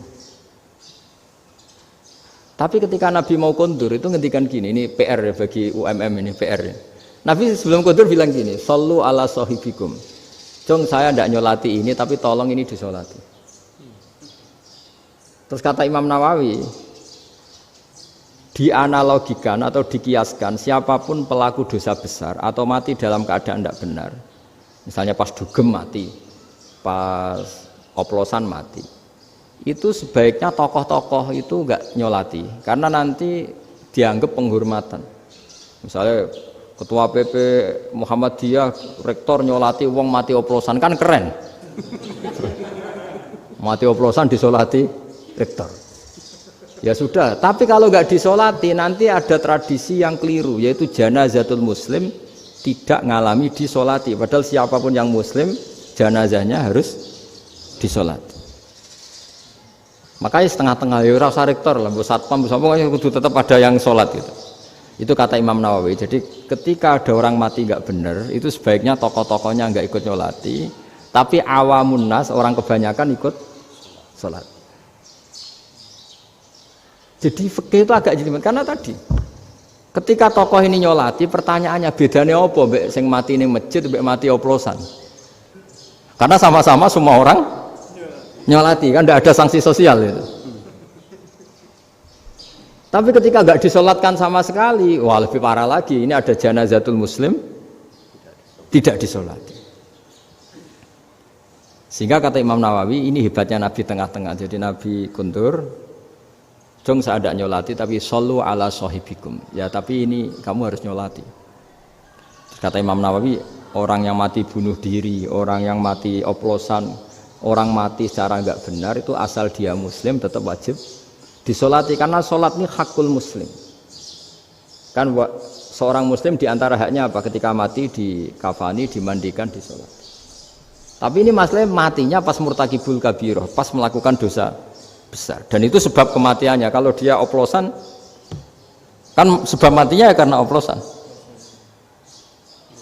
ya kan, terus ribet mau disolati oleh, apalagi misalnya kita ketua ulama punya terkenal wali, wah keren mati oplosan disolati wali, kan ribet kan. Nanti yang repot malaikatnya itu ya, ini yang nggak kata bahaya. Saya pernah baca kitab itu yang repot malaikatnya. Itu ada yang bilang gini, orang yang punya hutang itu pasti nanti hisabnya berat. diaudit malaikat sampai bisa nyaur utangnya. Sementara malaikat kena konstitusi, kalau Nabi mendoakan harus mustajab. Ini kan ada dua hukum yang berlawanan. Sekali Nabi berdoa, Allahumma ighfir lahu warhamhu, itu harus dituruti malaikat. Enggak boleh doanya Nabi enggak dituruti malaikat. Sementara aturan Islam juga harus dituruti, bahwa orang yang punya utang harus tersandra oleh utangnya. Tapi nak sing dunia Pak Haris kan, enggak tekno. Enggak ngefek gitu. Jadi misalnya Pak Haris bingung sampai nangis Allahumma ighfir lahu kan, enggak ngefek. Malaikat enggak itu, enggak sudah lah Ustaz.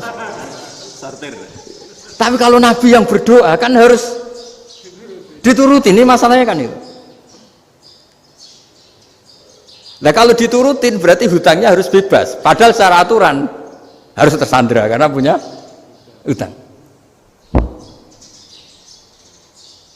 Nah, nanti sama kalau yang mati oplosan ini yang doain wali, kok wali sampai Allahumma ighfir lahu. Doanya wali kan harus terkabul. Sementara secara hukum dia harus kena sanksi karena oplosan tadi. Daripada ngerepotno malaikat, sudahlah wali-wali ini tidak usah ikut nyolatin, yang nyolati ya orang-orang nggak jelas ini, sehingga kan malaikat kan santai aja kalau mau nyiksa. Loh tapi kan sudah didoain, nggak ngefek. Karena doanya orang-orang nggak penting. Itu ada tuh di sarah Muslim itu. Di sarah Muslim di bab ketika Nabi ngintikan babu qauli Rasulullah sallallahu alaihi wasallam sallu ala sahibikum. Jadi belajar fikih itu asik ya. Karena tadi harus dipelajari. Kalau enggak ilmu ini hilang. Terus nanti takutnya lagi ilmu fikih itu direduksi sosial. Misalnya gini, pepe wong cilik wae kiai-kiai ra gelem nyolati. Orang melihatnya ini karena yang oplosan wong cilik om larat ra disolati. Jajal bupati ya disolati, mergo amplopnya gede-gede kan terus ruwet kalau dianalisis gitu kan ruwet. Makanya kenapa saya harus ngomong fikih supaya semuanya itu enggak didudukkan urusan sosial itu. Nah kalau semuanya didudukkan sosial kan sentimennya sentimen sosial. Ribet. Padahal yang sering mati oplosan itu kan wong cilik gitu loh, karena tadi kalau wong sugih kan pakai whisky yang mahal yang insya Allah tidak mati kan gitu. Yang mati kan yo mergo pertos macam-macam itu kan. Artinya ini kalau nggak diterangkan secara fikih, kiai-kiai yang nggak datang dikira masalah sosial kan. PP salam tempel era gede terus nggak datang kan terus jadi ribet. Ya makanya ini apa lewat pengajian ini supaya sampean lebih tahu ya bahwa khazanah Islam ini kata beberapa ulama kafatal linnas, maknanya semuanya, sehingga Allah akan mentakdirkan kajian Islam akan ada di seluruh dunia.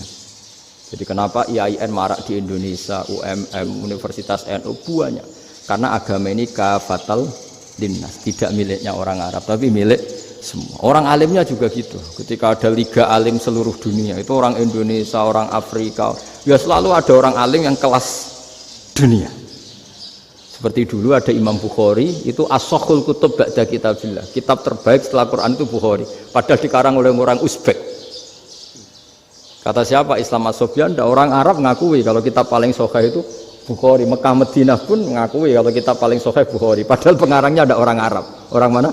Uzbek. Imam Ghazali yang diakui seluruh dunia itu Atos itu ikut Persia. Juga bukan orang Arab. Sibawai, jadi orang Persia. Nah ini yang belum ada orang Malang ini, tinggal PR ini. Ya, nyusul ya. Ya, saya kira demikian. Assalamualaikum warahmatullahi wabarakatuh.